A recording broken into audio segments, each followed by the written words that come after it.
Hi everyone, welcome back to MINH's journey. So the video you are about to watch was filmed during spring, but now it's already summer. I've had a ton of stuff going on lately, mainly studying for exams, so I haven't had much time to come up with fresh ideas for my channel. Now I'm on my way to the library, and I've been living there 24/7 for weeks. Now I don't go there as often anymore, but I used to be there from 7 in the morning until 5 in the evening. It can be quite exhausting sometimes.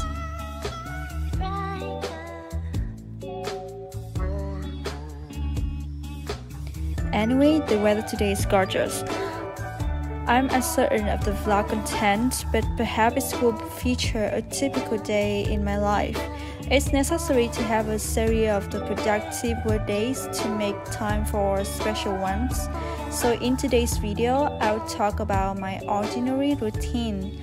While I work, I will share some stories from my life experiences.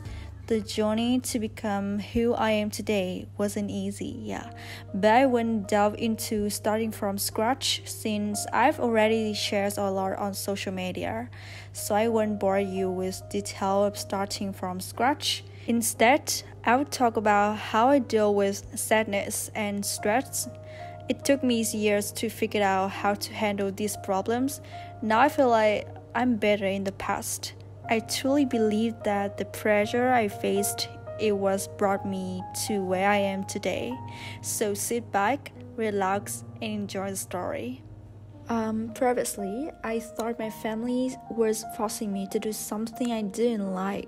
But later on, I realized that it was because I hadn't found my life's purpose yet.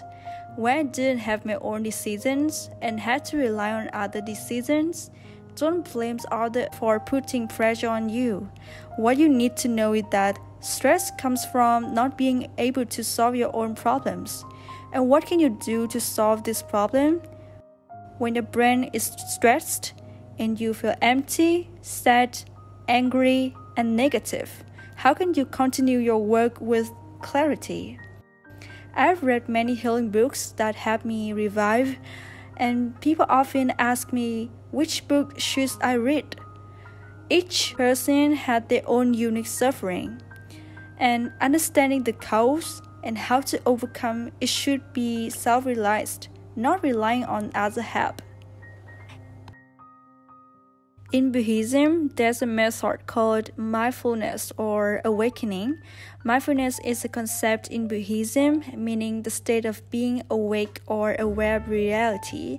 It is considered one of the Eightfold Paths, one of the fundamental principles of Buddhism. Mindfulness means to focus the mind on the present moment, accepting everything that is happening in life without judgment, evaluation, or participation in them.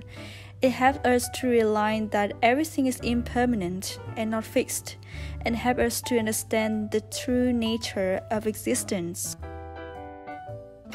When applying mindfulness to life, we will not be disturbed by thoughts and emotions of the past and future, not be deceived by thoughts about the world around us.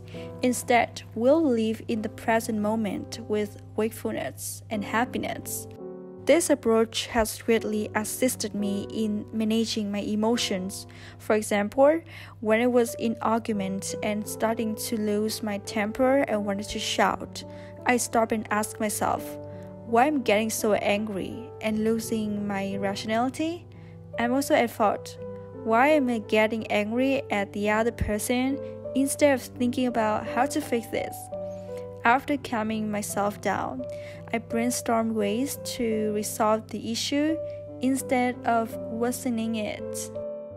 Actually, I know many people who struggle with depression, often stemming from academic pressure, relationship issues, gender concerns, school violence, or other causes. To them, I want to say that keep going. I'm here to provide emotional support and show you that life is beautiful. Our experiences, whether positive or negative, depend on our mindset, thoughts, and actions. Those who strive for positivity and community will not be discouraged by setbacks. They will recognize them as opportunities for growth. Instead of using adjectives like I feel tired, bored, poor, miserable, which can make us even more tired or discouraged, why don't we use words like I feel happy, lucky, or joyful? Throughout my life, I have faced numerous difficulties and undergone various experiences. Instead of viewing these obstacles as shameful, I consider them valuable lessons. Each challenge transformed me into a new version of myself, and I'm grateful for these opportunities. When I was high school, I struggled with scores and felt that lives were a disaster. However, my parents, who had faced immense pressure before my time, have never even heard of depression.